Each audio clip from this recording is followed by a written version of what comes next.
Welcome to The Call. I'm Jay Sapsford. Let's talk submarines. Last week, the Financial Times reported the Pentagon will review the AUKUS security pact. The agreement between Australia, the UK, and the US features a plan to supply up to 5 Virginia-class nuclear submarines to Australia. Some worry this review will lead Washington to scuttle the deal and make the subs for ourselves. But this isn't simply about hardware. Also at stake is the shape of deterrence in the Indo-Pacific and America's commitment to its allies, a crucial issue as wars rage in Ukraine and the Middle East. So the burning question is this: does AUKUS have a future? Joining us now is Dr. Kurt Campbell, former U.S. Deputy Secretary of State, chairman and co-founder of the Asia Group, and one of the key architects of AUKUS. Dr. Campbell, welcome to The Call. Jay, it's a pleasure to be with you today. Thank you very much for having me on your show. Now, you were there at the start. What is your reaction to this review? Can you please put it into context for us? Well, first of all, Jay, let me just say that I think doing a review is a perfectly normal, logical thing to do. We've seen major reviews undertaken in the Australian government and also the British government, just to review what the steps have been, where there may be inefficiencies, how to bolster communication and commitment among all three nations. I do want to just underscore already hundreds of millions of dollars, tens of thousands of folks have been engaged in this, both militarily and also with respect to manufacturing and innovation. So it's already well underway. I think what has sparked concern is that some of the individuals involved in this review in the Pentagon had previously indicated some skepticism about elements of the deal. However, I will say that just as the president was at the G7 in Canada, you'll note that both leaders, both the British Prime Minister and the Australian Prime Minister, raised this issue directly with President Trump, underscored its importance to each of the countries, and indicated how important it would be to maintain forward momentum. So I think if the review, Jay, reveals that, look, we've got to take added steps, perhaps more defense spending, more engagement, working more closely together, I think that will be accepted and understood. If, however, it is a signal that the United States is withdrawing or somehow reevaluating its larger commitment to both these countries, that will spark a crisis. I don't anticipate that. There are strong actors, both industrial players, but also Congress people who have been deeply engaged on both sides of the aisle in this endeavor. And I believe that momentum is substantial. But nevertheless, I think there is some anxiety, as has been reported in both London and Canberra. And the expectation is that we'll know more in the coming weeks. Now, you mentioned substantial momentum here. What is the driving force behind that? Was this meant as a deterrence, a second strike capability? Was it a fiscal program? Was it an effort for each of the alliance members to boost their ability to produce these boats? I just wonder what, from your perspective, as the guy who was driving this effort, what was the primary motivating factor behind AUKUS? Well, Jay, look, one of the challenges is to clearly communicate what the purposes of this endeavor have been and will continue to be. This really has nothing to do with nuclear powered but conventionally armed submarines. So it is not in any way involved in nuclear deterrence. This is directly associated with Australia wanting more capabilities to defend its country and also play an active role in engagement with the United States.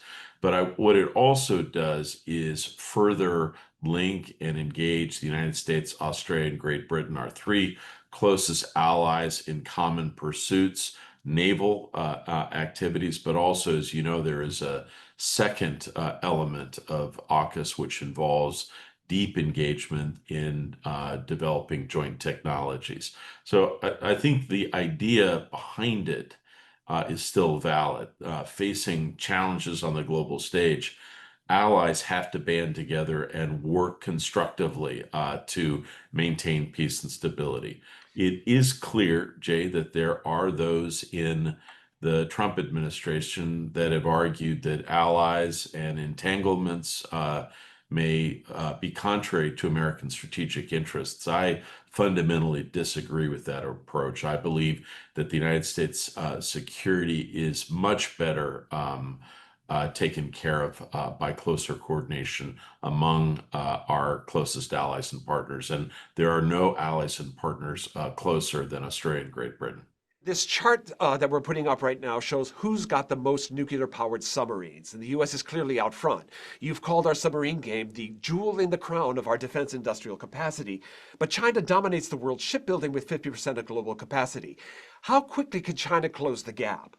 Well, look, in terms of submarine capabilities, Jay, and again, this is a little bit arcane, hard for maybe everyone to understand, but it is not just the ability to build submarines in mass. Submarines have to be constructed very carefully if they are to be effective. That means they have to, as is said, run silent, run deep. The United States still maintains substantial advantages and an edge with respect to our submarines are the most sophisticated. We cut our teeth during the Cold War. Those advantages continue. I think one of the things that we uncovered when we went forward with AUKUS, however, was that some of our capacities of being able to manufacture and have technology support in the United States had atrophied. And so we've invested substantially as a result in our own technological base. As you will see, as part of AUKUS, for the first time, another country, Australia, has invested almost $5 billion in our own capacity to build nuclear weapons, nuclear submarines. This allows us to be able to work more closely both with Australia and Great Britain. I will say we have only shared this technology once before in the late 1950s. This is the second time. We've been asked many times to do it, but Australia is such a unique ally, such a close ally. We decided to say yes for the second time in our own history, once again with Great Britain in the late 1950s. I want to touch on that in just a minute, but I just want to ask how much of this debate is really about industrial capacity versus strategic priorities, given the fact that our goal is to be producing 2 Virginia-class submarines per year, and we're really only producing about 1.2. It would seem to me that this is a sign that we really should be welcoming our closest allies in to build these boats together. I agree with that logic, Jay. And if I can just say, it is not just the ability to build new submarines, which is absolutely essential. It is also the case that we have to get those submarines that are in repair and dry dock back into the water much more quickly. We've got I think, a very substantial number of boats that are being refurbished or repaired now. We need to basically double down on these capabilities. And so one of the most important things that has happened over the course of the last couple of years is a recognition that we needed to put more resources, more focus, work more closely with allies in this larger capacity. I think what you pointed out earlier is actually the case that China has moved dramatically ahead with shipbuilding. We haven't built a commercial ship in the United States since the 1970s. Right. So we've allowed our shipbuilding to atrophy. And our military shipbuilding also used to be extraordinary, has now suffered some substantial setbacks for a whole variety of reasons. But one of the things that I commend the Trump administration for doing, they've set up an office at the White House that is directly responsible for efforts to build shipbuilding or to enhance it in the United States. My own assumption, Jay, here is that ultimately we're going to find it difficult to do this on our own. And one of the things that we're seeing in ongoing diplomacy with both Japan and South Korea, the other 2 great nations in shipbuilding, is to see whether it might be possible to enhance cooperation and coordination with these countries to enhance our own shipbuilding capabilities. Okay, so you've made the case for the difficulty of of us doing this on our own, but there are also challenges of doing this in conjunction with our allies. The sensitive technology, for example, one of our members is asking now, was AUKUS designed specifically to address China's ambitions over Taiwan? We've got strategic ambiguity here. We haven't laid out exactly what we would do if China's put out a blockade or something along those lines. We don't know exactly how Australia or Britain, for that matter, might respond to China making a move on Taiwan. How does that fit into this dynamic? So you've asked two questions there, Jay. The first, I would say, yes, there are significant and sensitive technologies involved. I think my argument, and one of the things that we tried to do in the previous administration, is to make much of that technology much more available to our closest allies and to recognize being able to work more closely with partners on shared security goals and ambitions is very much in American strategic interests. As you suggest, I'm not going to get into particular scenarios, but I will simply say that creating a capability for the United States, Australia, and Great Britain to operate in conjunction together, I would argue any such shared capability will increase deterrence in the Indo-Pacific and will allow us to maintain peace and stability across the Taiwan Strait. So those capabilities are changing very rapidly because of the advent of new technologies. You've got, these whole thing about unmanned subs, some swarms of them going into the oceans, or the ability to detect in the future with quantum computing the things that we can't detect right now. One of our members is asking, aren't manned submarines going to be obsolete within a few years? Look, obviously, we are tracking those technological issues closely. My sense is that even though there are advances in swarming and unmanned capabilities, I still think that submarines are likely to play a decisive role well into the 21st century. So I think these are appropriate investments given the nature of the challenge. Well, staying on this technology theme, if Pillar One is abandoned, and I understand that you're optimistic that it won't be, but say it is, just to manage the risk out here, what does that mean to Pillar Two? Now, Pillar Two, of course, is this cooperation that could bring in more than just the UK and Australia. Japan, South Korea are interested in expanding cooperation in areas of technology, whether it's cyber or artificial intelligence or things of that ilk. I just wonder what happens to that initiative if they decide not to pursue any further the first part of AUKUS. Yeah, Jay, it's hard to predict, and I wouldn't characterize my view as optimistic. I think it's realistic. I see. The reality is that a lot of money has been put into this project. We have forward momentum. I will also underscore that the program itself was undertaken with a substantial amount of dialogue across the political aisle. We all understand that any major project that involves either technology or working with allies and partners has to be undertaken in a bipartisan way. And that was the entire purpose and rationale for why this was done 3 years ago. So the expectation will be that that bipartisan quality will endure and continue. And I believe that that is necessary. If it seems that every change in administration that there is a reevaluation of major programs, it means that all the major programs that we're involved in technology and military, we can't have any confidence in them and that they can't be sustained if every government reevaluates the decisions of the previous government. I think what we're asking for is to recognize and respect the amount of due diligence and engagement that was done with Republicans, particularly in the Senate, in the Armed Services Committees, to underscore the importance of this endeavor, how serious it was, and how, in the view of all involved, it enhanced the security of all three countries.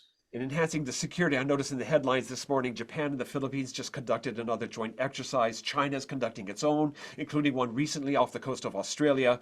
And then the Stockholm International Peace Research Institute says that China is in the middle of a significant modernization and expansion of its nuclear arsenal, with 100 new warheads in the past year alone. Clearly, the threat from our rivalry with China is not easing. Will that be a factor, do you think, in this review? I think there are some undeniable factors that we are dealing with, Jay, that have to animate American strategic thinking. First is that what we've seen really beginning in the mid to late 90s is from then to today the largest military modernization in history on the part of China. It is dramatic, larger than any other country in history. And as you point out, what we are now seeing is a corresponding investment in the Chinese nuclear arsenal as well. That has created anxieties across the Indo-Pacific and among China's neighbors, and that military capabilities are just now undeniable. And we see China flexing its muscle in a variety of places. But it is not just that, it is North Korean some of the steps that they've taken that have been deeply provocative, and what appeared to be a growing set of interactions among countries that are deeply animated by a sense of agreement with the United States. That's China, Russia, North Korea, and increasingly Iran. There are associations among these four nations that I think should concern us, and that's one of the reasons why we're seeking to work so closely with allies and partners. These are challenges, Jay, that we cannot take on by ourselves. We need the support of allies and friends. Well, it's interesting you should mention that this is not happening in a vacuum. We've got a question here from a member saying, what is Dr. Campbell's assessment of the situation in the Middle East? I know that China has recently come out on the side of Iran, if I'm not mistaken. I just wonder how the situation between Israel and Iran is affecting the dynamics in the Indo-Pacific. Well, look, there are often questions about, what's happening in the Middle East. What does it mean for the United States and other countries in the Indo-Pacific? Will we be preoccupied and not as focused? Those are legitimate concerns. But I think what is also interesting, Jay, this time, in the past, it might have been the case that China would have issued some statements, would have criticized the activities of some countries involved. But what we now see is a more ambitious China. So they have stated quite clearly that they would be open for a role in trying to bridge countries, try to see if there is a way forward in terms of dialogue and diplomacy.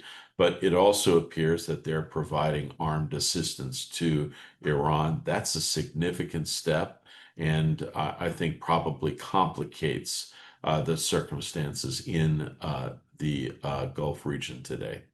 Kurt, we're going to be talking a lot about these geopolitical issues in the weeks ahead. So, final question for you. What's the biggest unanswered question now that's on your mind?